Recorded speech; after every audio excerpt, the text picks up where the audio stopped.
हाँ जी। Online platform political science by Mukesh sir, YouTube channel पे आपका हार्दिक स्वागत है। सभी को पता है, विधिवत है, जो नए कैंडिडेट जुड़े हैं उनको पता है कि हम चर्चा करते हैं किस पे, पॉलिटिकल साइंस यानी भारतीय राज व्यवस्था पर। यदि बात की जाए भारतीय राज व्यवस्था की, तो चाहे कोई भी एग्जाम हो,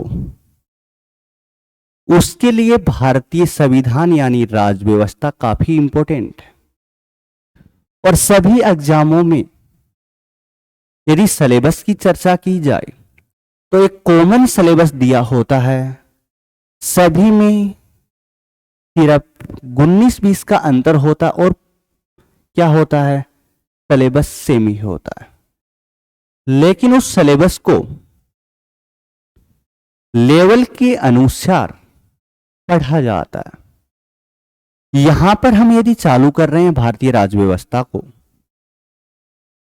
पढ़ने का प्रयास करेंगे तो सेकंड ग्रेड तथा रिट लेवल तक जो आईजीपी वाला राज व्यवस्था वाला पोर्शन है वो तो यहां तक, और उसके बाद में फर्स्ट ग्रेड में जैसे इंटरनेशनल पॉलिटिकल साइंस, तुलनात्मक राजनीति तथा पाश्चात्य विचारक इंडियन थिंकर दे रखे हैं, उनकी हम अलग से चर्चा कर लेंगे। यदि आज स्टार्ट की जाए तो पहला चैप्टर दे रखा हर एग्जाम में आता है और उस चैप्टर का नाम होता है भारतीय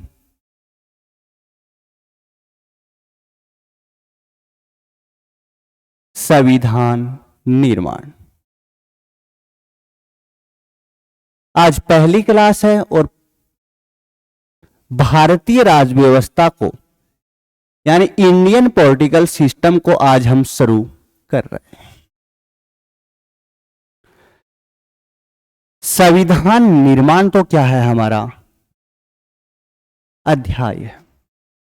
यदि भारत में किसकी बात की जाए संविधान निर्माण की, तो आपको विधिवत रूप से पता है कि भारत काफी समय तक ब्रिटिश शासन का उपनिवेश रहा था। यहां पर पहले पहले तो ईस्ट इंडिया कंपनी व्यापार करने आई थी और फिर उन्होंने यहां पर राजनीतिक सत्ता स्थापित कर ली। क्लियर है यहां तक कि राजनीतिक सत्ता यहां पर स्थापित कर ली और भारत में क्या किया, शासन कार्य किया। जब ईस्ट इंडिया कंपनी का यहां से शासन हटाया गया, क्योंकि भारत में इतना विरोध हुआ कि ईस्ट इंडिया कंपनी क्या कर रही है, भारत का आर्थिक शोषण कर रही है, तो ब्रिटिश सरकार ने भारत का शासन क्या कर लिया, अपने हाथों में ले लिया। तो पहले तो ईस्ट इंडिया कंपनी द्वारा संचालित था, उसके बाद में यहां पर ब्रिटिश सरकार ने क्या किया, शासन स्थापित कर लिया।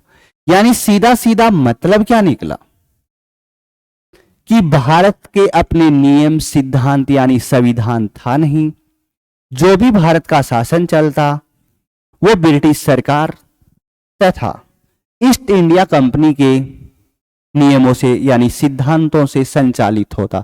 वहां से नियम पारित होते, या तो ईस्ट इंडिया कंपनी पारित करती या ब्रिटिश संसद पारित करती और उनको भारत में अप्लाई कर दिया जाता। जो भी ब्रिटिश सरकार के अधिकारी थे वो यहां पर शासन संचालित करते थे। तो ऐसी व्यवस्था में भारतीयों में जन जागृति आई और ब्रिटिश सरकार के खिलाफ धीरे धीरे आवाज उठने लग गई।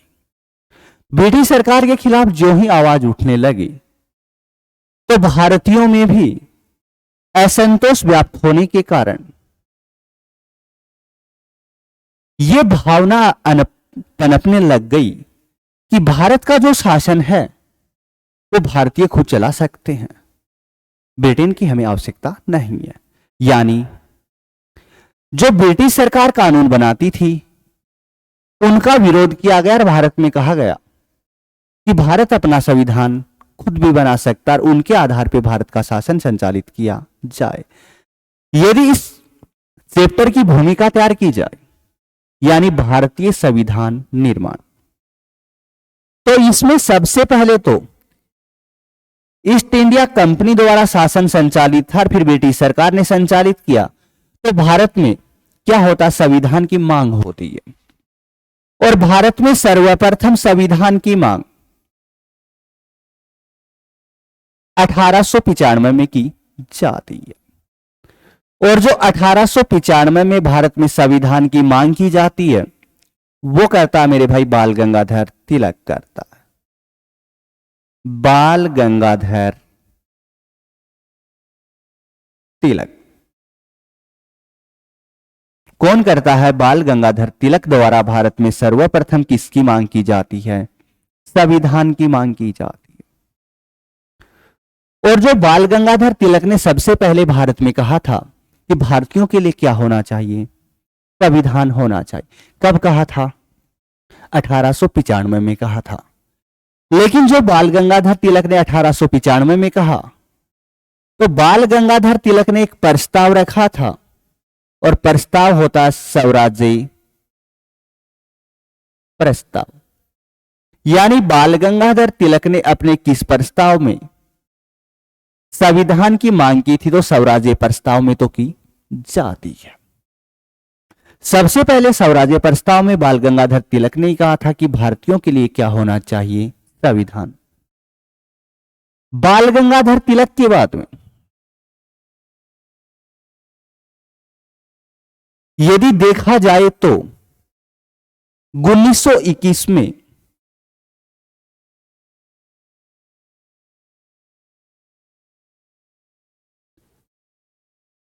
महात्मा गांधी जी द्वारा संविधान की मांग की जाती है। यानी महात्मा गांधी जी मांग करता है कि भारतीयों के लिए अपना संविधान होना चाहिए। यदि यहां पर चर्चा कर ली जाए, एक तो लिख रहा हूं औपचारिक,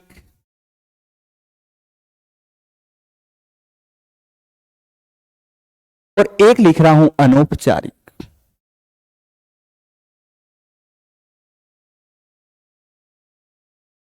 जो बाल गंगाधर तिलक मांग करता है वो तो अनौपचारिक होती है, तिलक ने तो की थी अनौपचारिक, और महात्मा गांधी ने की थी भारत में सर्वप्रथम संविधान की औपचारिक मांग। दोनों प्रश्न याद रखने, यदि पूछा जाए भारत में सर्वप्रथम संविधान की मांग की जाती है, बाल गंगाधर तिलक द्वारा की जाती है। कब? 1895 में। और अपने किस प्रस्ताव में करता है? स्वराज्य प्रस्ताव में करता है। प्रश्न ये पूछा जाए कि भारत में सर्वप्रथम औपचारिक मांग संविधान की किसने की थी? तो महात्मा गांधी ने की थी 1921 में। और यदि यहां देखा जाए, इन दोनों शब्दों का अर्थ देखा जाए, तो औपचारिक तो वो होता है जिसमें नियम सिद्धांत क्या हो, दिए हों, और जिस पर कोई नियम और सिद्धांत लागू नहीं होते वो क्या होती है? अनौपचारिक होती है, जिसमें नियम और सिद्धांत, यानी अनौपचारिक में तो क्या, कुछ भी नियम तथा सिद्धांत नहीं होते हैं, तथा औपचारिक वो होती है जिसमें नियम तथा सिद्धांतों के अनुसार किया जाए। जैसे यदि उदाहरण से समझा जाए, सीधी सीधी बात, हम यदि स्कूल में या कॉलेज में या विश्वविद्यालय में पढ़ते हैं, वहां पर क्या लेते हैं? शिक्षा। और यहां पढ़ रहे हैं, ये भी क्या ले रहे हैं? शिक्षा ले रहे हैं। जैसे इस प्लेटफॉर्म पर मैं पढ़ा रहा हूं आपको, यहां भी क्या हो रही है? शिक्षा हो रही है। और स्कूल में पढ़ रहे हैं, वहां भी क्या हो रही है? शिक्षा हो रही है। किसको समझ रहे हैं? औपचारिक तथा अनौपचारिक। मैंने ये बोला जिसमें नियम नहीं हो वो तो अनौपचारिक होगी, जिसमें नियम हो वो औपचारिक होगी। हम स्कूल में पढ़ने जाते हैं और इस प्लेटफॉर्म पे पढ़ रहे हैं, किसी कोचिंग संस्थान में पढ़ रहे हैं, या हम समाज में रह रहे हैं, यानी चल रहे हैं, या समाज के कुछ रीति रिवाज हैं उनको मान रहे हैं। यानी यदि स्कूल में हम पढ़ने जाएं तो वो अनौपचारिक नहीं बल्कि वो औपचारिक होगी, क्योंकि स्कूल में क्या होते हैं? आप हर स्कूल के, हर विश्वविद्यालय के क्या होते हैं, नियम होते हैं। उन्हीं नियमों के अनुसार हमें शिक्षा प्राप्त करनी होती है। जैसे यदि 2 महीने बाद में टेस्ट होगा तो होगा, यानी मूल्यांकन किया जाएगा तो किया जाएगा। 6 माह बाद में यदि अर्धवार्षिक एग्जाम होगी तो होगी, और 1 वर्ष बाद में वार्षिक एग्जाम होगी तो होगी। ये क्या है, वहां पर क्या नियम निर्धारित हैं। यदि कोई कैंडिडेट इनसे गुजरता है, टेस्ट भी देता है, 6 महीने बाद में अर्धवार्षिक देता है और उसके बाद में वार्षिक देता है, फिर उनके आधार पे उनका क्या रिजल्ट दिया जाता है कि वो बच्चा पास होता है, फेल होता है, कितने मार्क्स आते हैं, नियम निर्धारित है, उन्हीं के अनुसार शिक्षा मिले तो वो तो क्या होगी, औपचारिक होगी। और यहां पर आप पढ़ रहे हो, आपकी इच्छा तो क्लास ले रहे हो और नहीं इच्छा तो नहीं लोगे, यानी आप पे कोई नियम और बंधन नहीं है, यानी किसी रूपरेखा के अनुसार नहीं चला जा रहा है। यानी जिसमें नियम हो वो तो क्या होगी, औपचारिक होगी, जिसमें नियम नहीं हो अनौपचारिक होगी। तो तिलक ने मांग की थी वो तो कौन सी थी, अनौपचारिक थी, और महात्मा गांधी ने की थी वो भारत में संविधान की औपचारिक मांग होती है सर्वप्रथम। तथा महात्मा गांधी ने 1921 में यहां पर 2 बातें और कह दी। पहला तो महात्मा गांधी ने कहा, महात्मा गांधी ने 2 बातें और कही। पहली बात तो कही, जो भारत का संविधान बनाया जाए, यानी जो भारत का संविधान बनाया जाएगा वो भारतीय जनता द्वारा स्वयं बनाया जाए। एक तो ये कह दिया कि जो भारत का संविधान बनेगा वो कौन, भारत की जनता ही बनाएगी स्वयं, यानी भारतीय संविधान भारतीय जनता द्वारा निर्मित किया जाएगा। ये किसने कहा था, महात्मा गांधी ने कहा था। इसके बाद में महात्मा गांधी ने एक बात और कह दी कि जो भारतीय संविधान बनाया जाए वो दक्षिणी अफ्रीका की तर्ज पे बनाया जाए, यानी बनाएगी तो कौन, भारत की जनता स्वयं बनाएगी।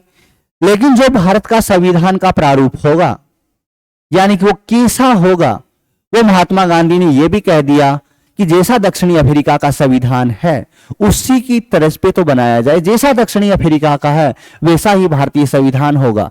क्योंकि इससे पहले महात्मा गांधी दक्षिणी अफ्रीका में थे तो वहां की उन्होंने व्यवस्थाओं को देखा और कह दिया कि भारत का संविधान बनाया जाएगा वो भारतीय जनता द्वारा बनाया जाए।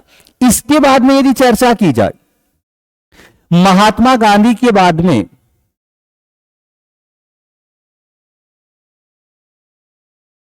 उन्नीस सौ 1934 में, महात्मा गांधी के बाद में 1934 में एम.एन. रॉय ने भारत में संविधान की मांग की थी। 1934 में एम.एन. रॉय ने, मानवेंद्र नाथ रॉय ने कहा था कि भारतीयों के लिए एक संविधान होना चाहिए जो भारतीय संविधान सभा द्वारा निर्मित किया जाए। मानवेंद्र नाथ रॉय के बाद में 1935 में, इनके बाद में 1935 में सबसे पहले भारतीय राष्ट्रीय कांग्रेस ने कहा था कि भारत क्या बनाए, अपना संविधान बनाए। यानी भारतीय की सबसे बड़ी पार्टी भारतीय राष्ट्रीय कांग्रेस ने सबसे पहले 1935 में कहा था कि भारत अपना संविधान बनाए। 1935 में कांग्रेस मांग तो कर लेती है, लेकिन अगले साल यानी 1936 में भारतीय राष्ट्रीय कांग्रेस का एक अधिवेशन होता है, और अधिवेशन होता है फैजपुर महाराष्ट्र में। क्या पड़ा है, 1935 में तो कांग्रेस मांग करती है, लेकिन अगले वर्ष 1936 में भारतीय राष्ट्रीय कांग्रेस का अधिवेशन होता है फैजपुर महाराष्ट्र में, और उसमें भारतीय राष्ट्रीय कांग्रेस सर्वप्रथम विधिवत रूप में प्रस्ताव पारित करती है कि भारतीयों के लिए क्या होना चाहिए, संविधान होना चाहिए। यानी कांग्रेस मांग तो करती है 1935 में, लेकिन प्रस्ताव पारित करती है 1936 में। कहां पर, फैजपुर महाराष्ट्र अधिवेशन में पारित कर लिया जाता है। यदि कांग्रेस के बाद में चर्चा की जाए, 1938 में, कांग्रेस के बाद में चर्चा की जाए 1938 में, तो 1938 में पंडित जवाहरलाल नेहरू द्वारा मांग की जाती है और नेहरू कहता है जो भारत में संविधान बनाया जाए वो निर्वाचित संविधान सभा द्वारा बनाया जाए। यानी भारत में सर्वप्रथम निर्वाचित संविधान सभा की मांग करने वाला पंडित जवाहरलाल नेहरू था। पंडित जवाहरलाल नेहरू ने सर्वप्रथम कहा कब 1938 में कि भारतीयों का संविधान तो होना चाहिए, लेकिन जो संविधान बनाया जाएगा वो भारतीय संविधान सभा द्वारा बनाया जाएगा और जो भारत की संविधान सभा होगी वो क्या होगी, निर्वाचित होगी। इसके बाद में एक बार इस पे निगाह डाल ली जाए कि हमने देखा क्या। भारत में सर्वप्रथम संविधान की मांग करता बाल गंगाधर तिलक कब करता, 1895 में। किस में करता, अपने स्वराज्य प्रस्ताव में करता। इसके बाद में 1921 में भारत में संविधान की मांग महात्मा गांधी करता है और जो महात्मा गांधी जी मांग करते हैं वो भारत में संविधान की पहली औपचारिक मांग होती है और तिलक करता है वो अनौपचारिक होती है। तो महात्मा गांधी ने 1921 में सर्वप्रथम भारत के लिए औपचारिक संविधान की मांग की थी। यानी बता चुका हूं औपचारिक क्या होता है, जिसमें नियम और सिद्धांतों के अनुसार कार्य किया जाए वो औपचारिक होता है। तो महात्मा गांधी ने एक नियम और निश्चित सिद्धांतों के अनुसार भारत में संविधान की मांग की थी 1921 में। इसके बाद में हमने पढ़ा कि 1934 में एम.एन. रॉय ने भारत में संविधान सभा तथा संविधान की मांग की थी। इसके बाद में 1935 में भारतीय राष्ट्रीय कांग्रेस संविधान की मांग करती है, लेकिन 1936 के अपने फैजपुर अधिवेशन में प्रस्ताव पारित करती है पहली बार विधिवत रूप में कि भारतीयों के लिए अपना संविधान होना चाहिए। इंपॉर्टेंट यह है, ये याद रखना है, कांग्रेस की मांग नहीं पूछी जाती है, प्रश्न पूछा जाता है कि भारतीय राष्ट्रीय कांग्रेस ने सर्वप्रथम विधिवत रूप में संविधान निर्माण का प्रस्ताव कब पारित किया था, तो 1936 में तो पारित किया जाता है। अधिवेशन पूछा जाए तो फैजपुर महाराष्ट्र में सबसे पहले भारतीय राष्ट्रीय कांग्रेस कहती है कि भारतीयों का अपना संविधान होना चाहिए। इसके बाद में हमने पढ़ा है 1938 में सर्वप्रथम पंडित जवाहरलाल नेहरू मांग करता है कि भारतीयों के लिए जो संविधान सभा होगी वो निर्वाचित होगी। यानी याद रखना है, भारत में निर्वाचित संविधान सभा की मांग करने वाला कैंडिडेट कौन था, बाल गंगाधर तिलक था। इसके बाद में ये तो हमने इसकी रूपरेखा देखी, लेकिन यहां से यदि प्रश्न ये पूछ लिया जाए, कांग्रेस तो मांग करती है 1935 में करती है और 1936 में क्या अपने फैजपुर महाराष्ट्र अधिवेशन में प्रस्ताव पारित कर देती है। लेकिन यहां पर यदि प्रश्न पूछ लिया जाए, जैसे मैं आपसे पूछ लेता हूं कि भारत की प्रथम पार्टी कौन सी होती है, भारत की प्रथम पार्टी जिसने भारत में संविधान की मांग की थी, तो कांग्रेस तो करती है मेरे भाई 1935 में। लेकिन 1935 से पहले भारत में एक पार्टी थी, उसने संविधान की मांग कर ली थी और उस पार्टी का नाम होता साम्यवादी पार्टी। साम्यवादी पार्टी ने सर्वप्रथम 1924 में संविधान की मांग की। तो पहली पार्टी पूछी जाए तो साम्यवादी पार्टी ने सर्वप्रथम 1924 में संविधान की मांग की थी। और यदि पार्टी ऑप्शन में नहीं आए तो इस समय साम्यवादी पार्टी का सबसे बड़ा लीडर वी.डी. सावरकर था। यानी वी.डी. सावरकर ने कहा था कि भारतीयों के लिए संविधान होना चाहिए। यानी साम्यवादी पार्टी ने घोषणा की थी सर्वप्रथम पार्टी के रूप में 1924 में कि भारत अपना संविधान बनाए। यह तो क्या हो रहा, भारत में संविधान की मांग की जा रही है। इसके बाद में चर्चा की जाए, ब्रिटिश सरकार ने सबसे पहले यह मांग की जा रही है, इसके लिए ब्रिटिश सरकार ने किया क्या। ब्रिटिश सरकार ने सबसे पहले अगस्त 1940 में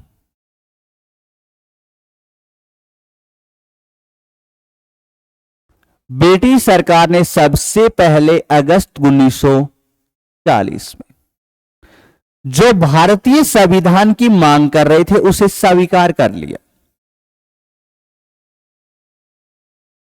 ध्यान देना है कि ब्रिटिश सरकार ने सबसे पहले भारतीयों की संविधान की जो मांग की जा रही थी उसे स्वीकार कब किया था? तो ब्रिटिश सरकार ने सर्वप्रथम अगस्त 1940 में स्वीकार किया था। जो मांग स्वीकार की जाती है उसे भारतीय इतिहास में एक घटना के नाम से जाना जाता है और कहा जाता है उसे अगस्त प्रस्ताव कहा जाता है। सीधा सीधा प्रश्न यदि पूछ लिया जाए कि अगस्त प्रस्ताव क्या था, तो अगस्त प्रस्ताव मेरे भाई बता चुका हूं, ब्रिटिश सरकार द्वारा भारतीयों की संविधान की मांग को स्वीकारा जाना अगस्त प्रस्ताव कहलाता है। कब स्वीकारा गया था? अगस्त 1940 में। ब्रिटिश सरकार ने पहली बार ही कहा अगस्त 1940 में कि भारत अपना संविधान बना सकता है और उसे कहा जाता है क्या? अगस्त प्रस्ताव कहा जाता है। अब ध्यान देने योग्य बात यह भी है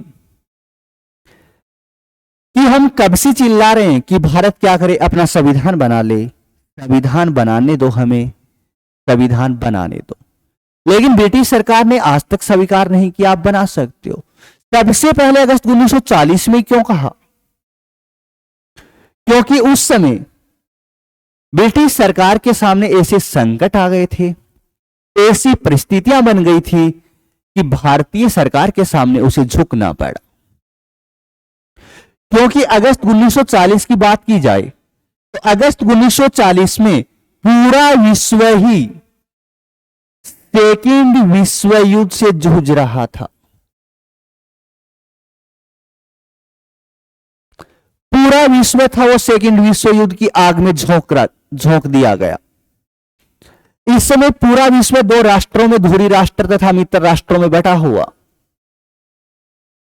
और ब्रिटिश सरकार को अच्छी तरह पता था कि यदि भारतीय सेना हमारा साथ नहीं देगी इस युद्ध के अंदर तो हम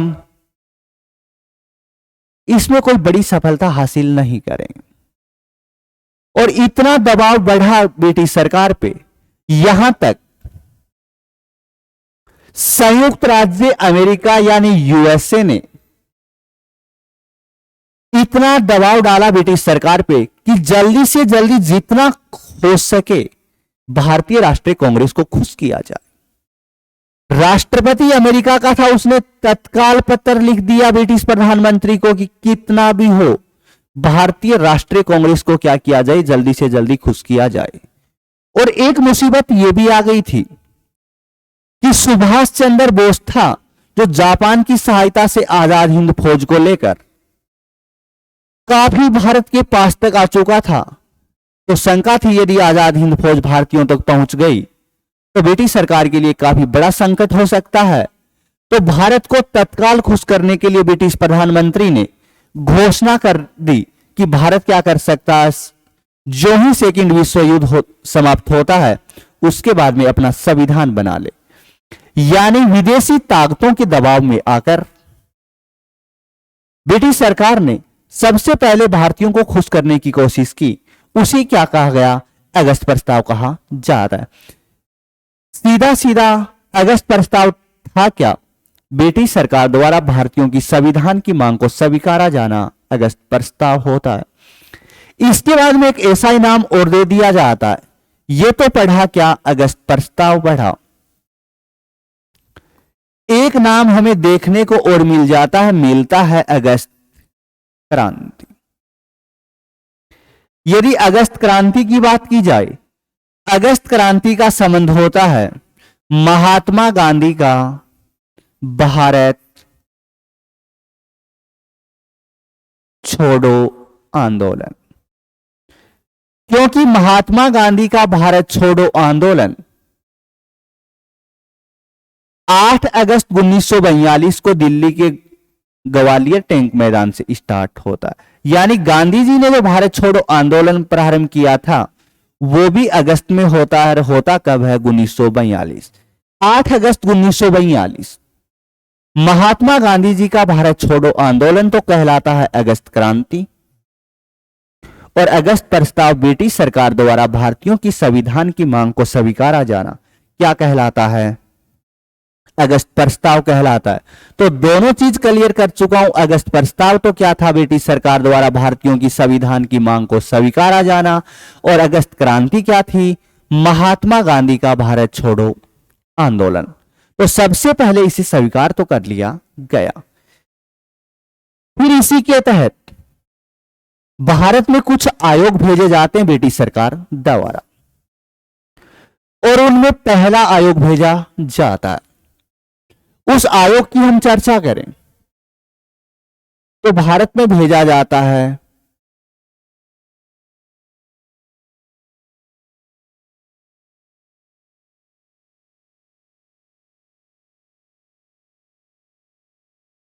क्रिप्स मिशन को भेजा जाता है। जो ही ब्रिटिश सरकार ने स्वीकार किया तो भारत में एक आयोग भेजा ब्रिटिश सरकार ने, और नाम दिया गया उसे क्रिप्स मिशन आयोग। क्रिप्स मिशन आयोग की हम क्या करते हैं, चर्चा करते हैं। उससे पहले हम एक चर्चा और कर लेते हैं, क्योंकि ये आयोग पढ़ रहे हैं, ये इंपॉर्टेंट है। यदि परीक्षा की दृष्टि से देखा जाए तो इस चैप्टर में हम जितने भी आयोग पढ़ने जा रहे हैं उनका मेरे भाई एक तो क्रम याद रखना। उनका क्या याद रखना, एक तो क्रम याद रखना। पहली चीज तो ये याद करनी है। यानी हम जितने भी आयोग पढ़ेंगे, 2, 3, 4, 5 कितने भी आयोग पढ़ रहे हैं, यदि पर्सन यहां से बना लिया जाए तो पूछा जा सकता है कि निम्नलिखित आयोगों को आरोही या अवरोही क्रम में दर्शाइए। यानी पहले कौन सा आयोग आता, उसके बाद में कौन सा आता, उसके बाद में कौन सा आता। एक प्रश्न तो यह पूछ लिया जाए। इस कारण हम जितने भी आयोग पढ़ेंगे उनका क्रम याद रखना। इसके बाद में हमें यह भी याद रखना, यानी वो कब भारत आता है। इसके बाद में यह भी याद रखना है वो भारत आता है तो क्यों आता है, और फिर यह भी याद रखना है कि वो आता है तो उसमें सदस्य कितने होते हैं, तथा इसके बाद में यह भी याद रखना कि उस आयोग का अध्यक्ष कौन होता है। यानी मोटी मोटी बात की जाए, यानी सीधी सीधी तो बात कर दी जाए, यानी बोला जाए तो क्या है, जो भी आयोग पढ़ेंगे उनका क्रम याद रखना है, क्योंकि प्रश्न पूछा जाता बार बार कि निम्नलिखित आयोगों को आरोही या अवरोही क्रम में दर्शाइए। इसके बाद में वो आयोग आया तो कब आता है, क्यों आता है, तथा उसमें कैंडिडेट कितने होते हैं, और उसमें जो अध्यक्ष होता है वो किस कैंडिडेट को बनाया जाता है। यदि यहां पर हम क्रिप्स मिशन को ही लेते हैं तो सबसे पहले तो क्रिप्स मिशन कब आया था, यानी उसका भारत में आगमन कब हुआ था। तो क्रिप्स मिशन 22 मार्च 1942 को भारत आता। क्रिप्स मिशन आता कब है, 22 मार्च 1942 को भारत आ जाता है। तो डेट तो हो गई कौन सी, 22 मार्च 1942 को होता है। अब यहां पर क्या लिखा, क्यों आया था, यानी क्रिप्स मिशन को भारत भेजने का कारण क्या था। क्रिप्स मिशन को भारत भेजने का कारण क्या था, तो ब्रिटिश सरकार ने कहा हम भारत शासन अधिनियम 1935 की समीक्षा करवा रहे हैं। यानी क्रिप्स मिशन भारत आया क्यों था, क्रिप्स मिशन आने का कारण दिया गया कि भारत शासन अधिनियम 1935 की समीक्षा करने के लिए इसे भारत भेजा जाता है। इसके बाद में चर्चा की जाए, इसमें एक कैंडिडेट होता है, उसको यह अध्यक्ष बनाया जाता है, नाम होता है उस कैंडिडेट का स्टोफहेड क्रिप्स। क्रिप्स मिशन का अध्यक्ष खुद ही स्टोफहेड क्रिप्स था। इसके बाद में स्टोफहेड क्रिप्स ने यहां पर आया तो सुझाव दिए, सिफारिश की, और एक ही सिफारिश की कि जो ही विश्व युद्ध समाप्त हो जाता है उसके बाद में भारत अपना संविधान बना सकता है। क्या कहा कि जो ही विश्व युद्ध समाप्त हो जाता है भारत अपना क्या कर सकता है, संविधान बना सकता है। तो सुझाव दिया संविधान निर्माण, कि जो ही संविधान बना लिया जाएगा, जो ही सेकेंड विश्व युद्ध समाप्त हो जाएगा, तो संविधान निर्माण का इन्होंने सुझाव दिया था, सिफारिश की थी। इसके बाद में चर्चा की जाए, इन्होंने तो कह दिया कि भारत क्या कर ले, अपना संविधान बना ले। लेकिन इस समय भारत की दो सबसे बड़ी पार्टियां, एक का नाम तो होता है भारतीय राष्ट्रीय कांग्रेस, एक पार्टी तो होती है इस समय भारतीय राष्ट्रीय कांग्रेस, तथा एक पार्टी होती है मुस्लिम लीग। दोनों ने ही इस प्रस्ताव को नामंजूर कर दिया और दोनों ने कह दिया कि हम भारत का संविधान नहीं बनाएंगे। इतने दिन से तो मांग की जा रही थी क्या, कि हमें संविधान चाहिए, संविधान चाहिए, इतने जोर जोर से चिल्ला रहे थे। और आज क्रिप्स मिशन खुद कह रहा है कि भारत अपना संविधान बना सकता है। तो आज कांग्रेस और मुस्लिम लीग दोनों क्या कह रही हैं, नहीं बनाएंगे। तो इसका रीजन क्या रहा, बहुत बड़ी ध्यान देने योग्य बात है कि कांग्रेस भी कह रही है नहीं बनाएंगे और मुस्लिम लीग भी कह रहा नहीं बनाएंगे। यदि यहां पर चर्चा कर ली जाए, इस समय कांग्रेस का तो सबसे बड़ा लीडर महात्मा गांधी था, तथा मुस्लिम लीग का सबसे बड़ा लीडर अली मोहम्मद जीना था। अली मोहम्मद जीना ने भी कहा नहीं बनाएंगे और महात्मा गांधी ने भी कह दिया नहीं बनाएंगे, कि हमें संविधान तो क्या करना है, बनाना ही नहीं। अब जब गांधी से पूछा गया कि आप क्रिप्स मिशन को मना क्यों कर रहे हो, तो महात्मा गांधी ने, गांधी से पूछा गया तो महात्मा गांधी ने तर्क दिया कि जो क्रिप्स मिशन है वो पोस्ट डेटेड चेक है। महात्मा गांधी ने तो क्रिप्स मिशन को पोस्ट डेटेड चेक की संज्ञा दे दी। प्रश्न पूछा जाए कि महात्मा गांधी ने पोस्ट डेटेड चेक किसे कहा था, तो क्रिप्स मिशन को कहा था। यानी महात्मा गांधी ने कहा कि हम इतने दिन से चिल्ला रहे हैं और आज भी आप क्या कह रहे हो, न कोई टाइम दे रहे हो, न कोई डेट दे रहे हो, आप कह रहे हो जो ही सेकेंड विश्व युद्ध समाप्त हो जाता है आप अपना संविधान बना लेना। टाइम नहीं दिया जा रहा भारत को, क्या किया जा रहा, केवल एक चिगम दी जा रही और आप अपना स्वार्थ सिद्ध कर रहे हो। हमने फर्स्ट विश्व युद्ध में आपकी इतनी सहायता की थी, इतनी सहायता की थी, आपने हमको दिया क्या, और अब आप चाह रहे हो कि हम सेकेंड विश्व युद्ध में आपका सहयोग करें। आपकी मजबूरी है, वरना आप हमें ये तोहफा थोड़ी दे रहे हो, नहीं देते। आपकी मजबूरी है कि भारतीय सेना का आपको सहयोग लेना है। तो गांधी ने कहा यह एक दिवालिया बैंक द्वारा जारी किया गया चेक है जिसके भुगतान की तिथि निकल चुकी है, यानी ब्रिटिश सरकार दिवालिया हो चुकी है, इस कारण हमें यह तोहफा दे रही है। और आइए उन्होंने ये कहा कि जिसके भुगतान की तिथि निकल चुकी है, यानी यह हमें पहले मौका देना चाहिए था, लेकिन आज दे रहे हो, तो इस आधार पे हम भारत का संविधान नहीं बनाएंगे। तो गांधी ने तो ये कहते हुए मना कर दिया कि यह पोस्ट डेटेड चेक है, यानी यह दिवालिया बैंक द्वारा जारी किया गया चेक है जिसके भुगतान की तिथि निकल चुकी है। इसके बाद में अली मोहम्मद जीना से पूछा गया, तो अली मोहम्मद जीना ने कहा इसमें पाकिस्तान शब्द का, इसमें किसका, पाकिस्तान शब्द का उल्लेख नहीं है, केवल भारतीय संविधान सभा का उल्लेख किया गया। अली मोहम्मद जीना ने यानी मुस्लिम लीग ने पाकिस्तान का उल्लेख नहीं होने के कारण क्या किया, क्रिप्स मिशन को अस्वीकार कर दिया, क्योंकि अली मोहम्मद जीना इससे पहले द्विराष्ट्र का सिद्धांत दे चुका था। यानी अली मोहम्मद जीना इससे पहले क्या दे चुका था, द्विराष्ट्र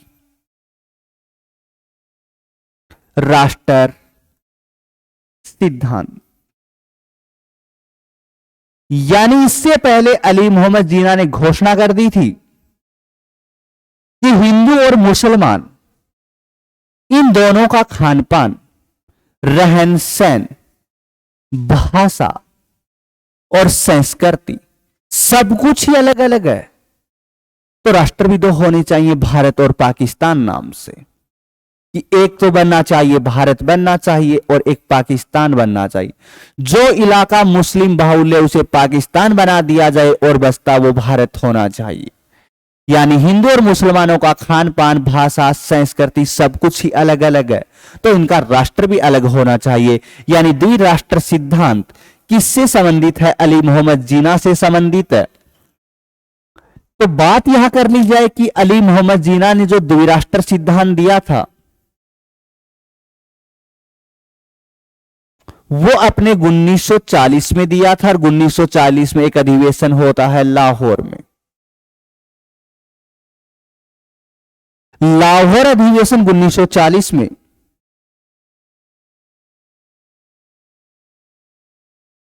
अली मोहम्मद जीना ने सर्वप्रथम कहा था कि हिंदू और मुसलमानों का खान पान, रहन सहन, भाषा, संस्कृति सब कुछ अलग अलग है, इस कारण राष्ट्र भी अलग अलग होने चाहिए। लेकिन एक चीज ध्यान देने योग्य है, लाहौर अधिवेशन 1940 में अली मोहम्मद जीना द्विराष्ट्र का सिद्धांत तो देता है, लेकिन जो लाहौर अधिवेशन है वो भारतीय राष्ट्रीय कांग्रेस का नहीं मेरे भाई, मुस्लिम लीग का होता है। यानी मतलब क्या निकला कि द्विराष्ट्र सिद्धांत वो किससे संबंधित है? अली मोहम्मद जीना से। दिया कब जाता है? 1940 के मुस्लिम लीग का जो लाहौर अधिवेशन होता है उसमें दिया जाता है। यानी भारत और पाकिस्तान नाम के दो राष्ट्र तो बनने चाहिए। तो पाकिस्तान का उल्लेख नहीं होने के कारण अली मोहम्मद जीना ने क्या किया था? क्रिप्स मिशन को अस्वीकार कर दिया था। इसके बाद में चर्चा की जाए, कांग्रेस ने भी मना किया, मुस्लिम लीग ने भी मना किया, लेकिन भारत की एक पार्टी होती है उसने क्या किया? क्रिप्स मिशन का समर्थन कर दिया। भारत की एक पार्टी होती है उसने क्रिप्स मिशन का समर्थन कर दिया और उस पार्टी ने कहा कि भारतीय सरकार के पास काफी अच्छा मौका है और भारत को संविधान बना लेना चाहिए। मौका क्या है? क्योंकि इस समय भारत में किसकी? पाकिस्तान की मांग उठ रही है और भारत में सांप्रदायिक दंगे हो रहे हैं और बार बार यह मांग की जा रही है कि पाकिस्तान नाम का एक राष्ट्र और होना चाहिए। तो उसने समर्थन करते हुए कहा कि भारतीय सरकार के पास अच्छा मौका है, इस समय आप ब्रिटेन का साथ दो, इस कारण भारत में जो पाकिस्तान की मांग है उसको दबाया जा सकता है और भारत क्या करे? अपना संविधान बना ले, संविधान सभा भी बना ले, तो ब्रिटेन का सहयोग होगा, भारतीयों के ऊपर हाथ होगा और क्या होगा? पाकिस्तान की मांग को दबाया जा सकता है और फिर पाकिस्तान की मांग ही नहीं उठेगी। तो इसका समर्थन करने वाली एक पार्टी होती है भारत में और उसका नाम होता है साम्यवादी पार्टी। साम्यवादी पार्टी ने कहा था कि अच्छा मौका भारत के पास, इस समय क्या कर लेना चाहिए? संविधान बना लेना चाहिए और इस कारण पाकिस्तान की मांग को दबाया जा सकता है और ब्रिटिश सरकार भी क्या करेगी? इसमें भारत का साथ देगी। तो साम्यवादी पार्टी ने इसका क्या किया था? समर्थन किया था। यदि साम्यवादी पार्टी ऑप्शन में नहीं हो, उस कंडीशन में साम्यवादी पार्टी का इस समय सबसे बड़ा लीडर वीडी सावरकर था। यानी वीडी सावरकर ने कहा था कि क्रिप्स मिशन के आधार पर भारतीय संविधान का निर्माण कर लिया जाए तो अच्छा होगा भारत के लिए, क्योंकि इसमें पाकिस्तान की मांग को दबाया जा सकता है। लेकिन लास्ट में सारांश रूप में यही निकला कि भारतीय राष्ट्रीय कांग्रेस ने इसे अस्वीकार कर दिया और कांग्रेस ने 3 तर्क दिए। पहला तो कहा हमें भारत शासन अधिनियम 1935 की समीक्षा नहीं करवानी है, तथा दूसरा कहा हमें औपनिवेशिक स्वराज नहीं चाहिए, तथा तीसरा कह दिया महात्मा गांधी ने यह एक दिवालिया बैंक द्वारा जारी किया गया चेक है जिसके भुगतान की तिथि निकल चुकी है। इस कारण क्रिप्स मिशन क्या रहा? भारत में असफल रहा और ब्रिटिश सरकार के भी समझ में आ गया कि अब जितना भी हो सके भारत को जल्दी से जल्दी स्वतंत्र किया जाए। और ब्रिटेन में चुनाव होते हैं और उस समय क्लीमेंट एटली यानी मजदूर दल ने यह घोषणा कर दी कि हम जो ही सत्ता में आएंगे हम भारत को क्या कर देंगे, स्वतंत्र कर देंगे।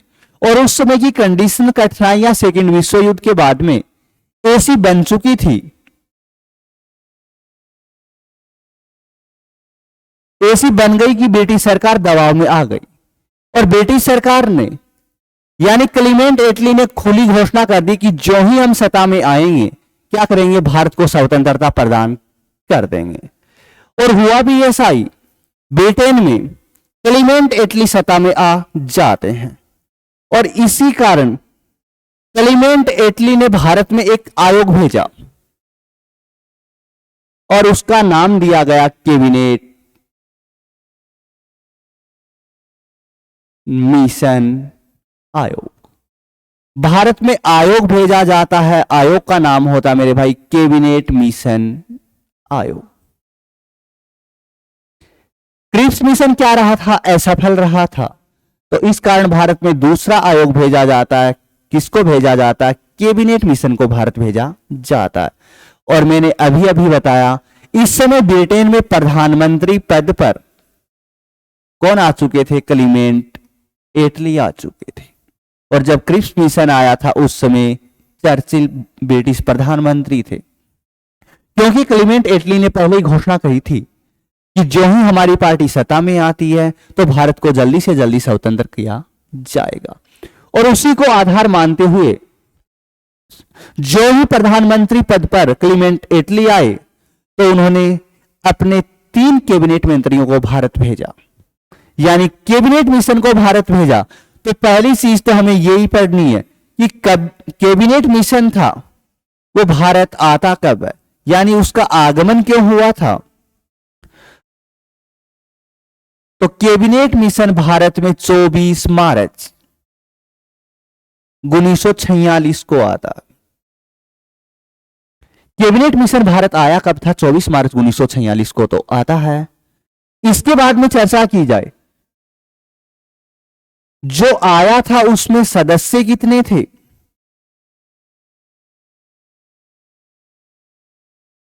तो मेरे भाई कैबिनेट मिशन में 3 कैंडिडेटों को भारत भेजा जाता है। इसमें सदस्य कितने होते हैं, 3 होते हैं। यदि चर्चा की जाए इसमें 3 कैंडिडेटों को भारत भेज दिया जाता है। पहला कैंडिडेट तो होता है, नाम होता है स्टोफर्ड क्रिप्स। पहला कैंडिडेट होता है कौन, स्टोफर्ड क्रिप्स। दूसरा कैंडिडेट होता है, नाम होता है ए बी अलेक्जेंडर। दूसरा होता है ए बी अलेक्जेंडर।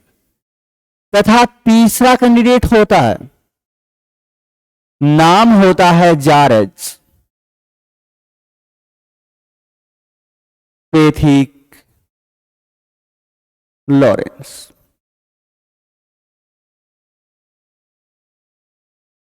यानी 3 कैंडिडेटों को भारत भेजा जाता है। कौन कौन आते हैं, यानी कैबिनेट मिशन का सदस्य कौन कौन होता है, स्टोफर्ड क्रिप्स को भेजा जाता है, ए बी अलेक्जेंडर को भेजा जाता है और जॉर्ज पेथिक लॉरेंस को भेज दिया जाता है। यदि यहां से पर्सन बनाया जाए तो पर्सन यही हो सकता कि निम्नलिखित में से कैबिनेट मिशन का सदस्य नहीं था, तो स्टोफर्ड क्रिप्स था, ए बी अलेक्जेंडर था, जॉर्ज पेथिक लॉरेंस था। यदि ऑप्शन में मिले तो चौथा नाम आपको मिल सकता है और वो मिलेगा जॉर्ज पेट्रिक लॉरेंस। पर्सन क्या है कि निम्नलिखित में से कौन सा कैंडिडेट कैबिनेट मिशन का सदस्य नहीं है। तो पहला तो कौन होता है, स्टोफर्ड क्रिप्स होता है, ए बी अलेक्जेंडर होता है, जॉर्ज पेथिक लॉरेंस होता है। लेकिन जॉर्ज पैट्रिक लॉरेंस इसका सदस्य नहीं होता। अंतर इतना ही, इसमें तो पैथिक लॉरेंस लिख रखा है, इसमें पैट्रिक लॉरेंस लिख रहा है। तो मेरे भाई यहां पर याद रखना कि जॉर्ज पैथिक लॉरेंस तो इसका सदस्य था, लेकिन जॉर्ज पैट्रिक लॉरेंस इसका सदस्य नहीं था। फिर दूसरी बात यहां पर यदि यही चर्चा कर ली जाए कि जो ऑप्शन में आया है जॉर्ज पैट्रिक लॉरेंस, वो 1857 की क्रांति के समय हमारे राजस्थान का एजीजी था। यानी राजस्थान में क्या था, वो एजीजी के पद पे था, एजेंट था गवर्नर जनरल का राजस्थान में। तो 1857 की क्रांति के समय राजस्थान का एजीजी कौन, जॉर्ज पैट्रिक लॉरेंस होता है। तथा कैबिनेट मिशन का अध्यक्ष कौन होता है, जॉर्ज पैथिक लॉरेंस होता है। इसके बाद में चर्चा की जाए कि ब्रिटिश प्रधानमंत्री क्लीमेंट एटली ने अपने 3 कैबिनेट मंत्री भेजे थे। किसने भेजे थे, क्लीमेंट एटली ने।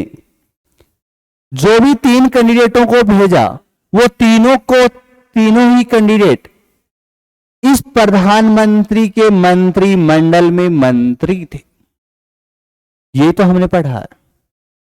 तो यहां से यदि और डीपली अगला चला जाए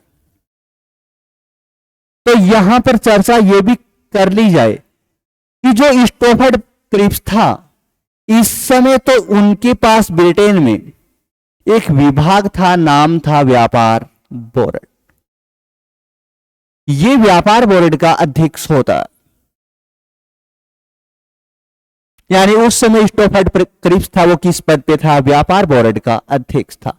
यदि एबी अलेक्जेंडर की चर्चा की जाए तो वो उस समय नौसेना मंत्री के पद पे था, तथा जॉर्ज पैथिक लॉरेंस की चर्चा की जाए वो उस समय भारत मंत्री के पद पे था। दोबारा बता देता हूं मैंने यहां पर क्या बताया। 3 कैंडिडेट होते हैं, स्टोफर्ड क्रिप्स होता है, एबी अलेक्जेंडर होता है, जॉर्ज पैथिक लॉरेंस होता है। स्टोफर्ड क्रिप्स व्यापार बोर्ड का अध्यक्ष था, एबी अलेक्जेंडर नौसेना मंत्री था, तथा जॉर्ज पैथिक लॉरेंस उस समय भारत मंत्री था। तथा काफी इंपॉर्टेंट बात यह भी है कि जो जॉर्ज पैथिक लॉरेंस होता है वो मेरे भाई कैबिनेट मिशन का अध्यक्ष भी होता है। यानी प्रश्न यह भी पूछ लिया जाए कि कैबिनेट मिशन का अध्यक्ष किसे बनाया जाता है, तो कैबिनेट मिशन का अध्यक्ष होता कौन है, होता है George Pethick Lawrence. George Pethick Lawrence क्या होता है, कैबिनेट मिशन का अध्यक्ष भी होता है। तो 3 कैंडिडेट आते हैं, Stafford Cripps, A V Alexander, George Pethick Lawrence, जो इसका क्या होता है, अध्यक्ष भी बनाया जाता है। हमें यह याद रखना है जॉर्ज पैट्रिक लॉरेंस का कोई संबंध नहीं था किससे, कैबिनेट मिशन आयोग से। ये था क्या, ये 1857 की क्रांति के समय राजस्थान का एजीजी था, यानी एजेंट था गवर्नर जनरल का। कहां पर, राजस्थान में। इसके बाद में चर्चा की जाए कि जो ही कैबिनेट मिशन भारत आता है, आया कब था, लिखा हुआ था 24 मार्च 1946 को आता। इसने अपनी रिपोर्ट प्रस्तुत की भारतीय सरकार के सामने, और कैबिनेट मिशन ने भारत में आते ही 2 सिफारिश की।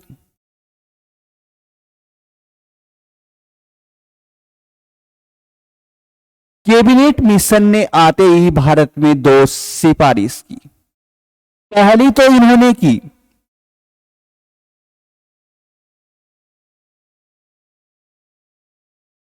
भारत अपनी संविधान सभा का निर्माण कर ले। पहली सिफारिश तो की जाती है भारत अपनी संविधान सभा का निर्माण करे, तथा दूसरी सिफारिश इन्होंने की जब तक भारत का संविधान नहीं बनता है तब तक भारत अपना शासन चलाने के लिए अंतरिम यानी अस्थायी सरकार का गठन कर ले। जब तक भारत का संविधान नहीं बनता तब तक भारत क्या करे, एक शासन चलाने के लिए अस्थायी सरकार का भी गठन कर ले। इन्होंने ये दो सुझाव दिए। इसमें हम पहला पढ़ लेते हैं। कैबिनेट मिशन योजना ने कहा, उसकी पहली सिफारिश पढ़ा रहा हूं। उसकी पहली सिफारिश संविधान सभा का निर्माण। क्या पढ़ रहे हैं? संविधान सभा का निर्माण। क्या पढ़ रहे हैं? संविधान सभा का निर्माण, यानी कैबिनेट मिशन की सिफारिश पढ़ रहे हैं कि उन्होंने सुझाव क्या दिया। तो पहला तो यही कहा था कि भारत क्या कर ले, अपनी संविधान सभा बना ले। कैबिनेट मिशन ने कहा कि भारत क्या कर ले, अपनी संविधान सभा बना ले। तो पहली चीज तो यही याद रखना है कि जो भारतीय संविधान सभा का जो निर्माण किया गया वो किस योजना के आधार पर हुआ था? तो भारतीय संविधान सभा का निर्माण कैबिनेट मिशन योजना के आधार पर किया जाता है। यानी भारतीय संविधान सभा का तथा भारतीय संविधान दोनों का निर्माण ही कैबिनेट मिशन योजना के आधार पर होता है। इसके बाद में कैबिनेट मिशन योजना ने यह भी कहा, यदि भारत में संविधान सभा बनाई जाए तो उसकी सदस्य संख्या भी निश्चित होनी चाहिए। और इन्होंने कहा भारतीय संविधान सभा की सदस्य संख्या 389 होगी। पहला तो संविधान सभा का निर्माण किया जाए और संविधान का दूसरा कहा यदि भारत में क्या बनाई जाए, संविधान सभा बनाई जाए तो उसकी सदस्य संख्या भी निश्चित कर दे। कितनी होगी? 389 होगी। यानी कैबिनेट मिशन योजना के अनुसार भारतीय संविधान सभा की सदस्य संख्या कितनी थी? 389 होती है। इसके बाद में कैबिनेट मिशन योजना ने यह भी कहा कि जो सदस्य संख्या है यह निर्धारित होने के बाद में इस सदस्य संख्या का विभाजन भी कैबिनेट मिशन योजना के आधार पर ही किया गया। यानी सदस्य संख्या का विभाजन भारतीय संविधान सभा की सदस्य संख्या का विभाजन भी कैबिनेट मिशन योजना के आधार पर किया जाता है। और कैबिनेट मिशन योजना ने कहा कि जो कि 389 कैंडिडेट तो होंगे भारतीय संविधान सभा में, लेकिन उसको 3 आधारों पर बांटा जाएगा। इन्होंने कहा इस समय भारत में कुछ तो ब्रिटिश प्रांत हैं, उनको सीटें दी जाएंगी। तथा दूसरा कहा इस समय भारत में कुछ देसी रियासत हैं, उनको सीटें दी जाएंगी। तथा तीसरा इन्होंने विभाजन किया कि इस समय भारत में कुछ केंद्र शासित प्रदेश हैं, उनको सीटें दी जाएंगी। यानी इन्होंने कहा इसमें भारत में 11 तो ब्रिटिश प्रांत हैं, उनके लिए तो 292 सीटें होंगी। इस समय भारत में 562 देशी रियासतें हैं, इनके लिए 93 सीटें होंगी।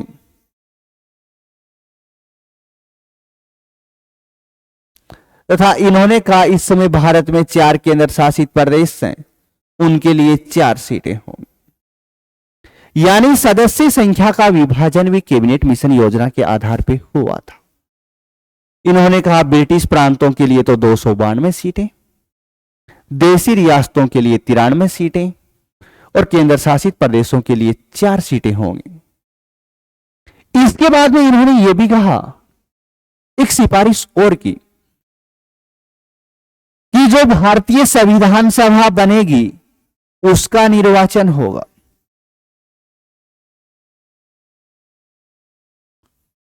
यानी भारतीय संविधान सभा का निर्वाचन किया जाएगा। और निर्वाचन कौन करेगा? जो ये प्रांतीय विधानमंडल हैं,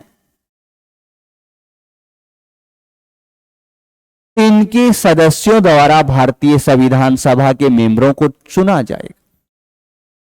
और यह प्रश्न आ चुका है राजस्थान पुलिस एसआई में कि भारतीय संविधान सभा का निर्माण हुआ था या निर्वाचन हुआ था तो प्रांतीय विधानमंडलों द्वारा निर्वाचित थी भारतीय संविधान सभा। इन्होंने कहा 10 लाख की जनसंख्या पर 10 लाख की जनसंख्या पर एक कैंडिडेट निर्वाचित होकर आएगा भारतीय संविधान सभा में, तो जनसंख्या को तो आधार माना जाता है और कहा जाता है 10 लाख की जनसंख्या पर एक कैंडिडेट का निर्वाचन होगा। तथा इन्होंने दूसरी बात यह भी कही कि जो निर्वाचन होगा उसमें आनुपातिक प्रतिनिधित्व की एकल संक्रमणीय मत प्रणाली का प्रयोग किया जाएगा, यानी हेर प्रणाली काम में ली जाएगी। तो आनुपातिक प्रतिनिधित्व की एकल संक्रमणीय मत प्रणाली का प्रयोग होता है, यानी हेर प्रणाली काम में ली जाती है। 10 लाख की जनसंख्या पर एक कैंडिडेट का निर्वाचन का प्रावधान किया जाता है। लेकिन हुआ क्या? 292 तो ब्रिटिश प्रांतों की और 4 सीटें केंद्र शासित प्रदेशों की, यानी कुल कितनी होती हैं? 296। इन सीटों के लिए ही मतदान होता है और जो देशी रियासतों की सीटें वहां के राजा महाराजाओं द्वारा उनको मनोनीत किया जाता है 93 सीटों के लिए, लेकिन मतदान होता है केवल 296 सीटों पर। और जो नतीजा सामने आता है, इन 296 सीटों में सबसे ज्यादा सीटें 208 भारतीय राष्ट्रीय कांग्रेस को, 73 सीटें मुस्लिम लीग को, 15 सीटें अन्य पार्टियों को मिलती हैं। 208 सीटें किसको मिलती हैं? भारतीय राष्ट्रीय कांग्रेस को मिलती हैं।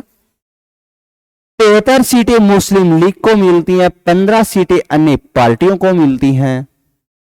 यह क्या पढ़ा आप? आज हमने भारतीय संविधान निर्माण की रूपरेखा पढ़ी है, क्रिप्स मिशन आयोग पढ़ा है और कैबिनेट मिशन आयोग की सिफारिशें पढ़ी हैं। इससे आगे कल वाली क्लास में चर्चा करते हैं। Thank you.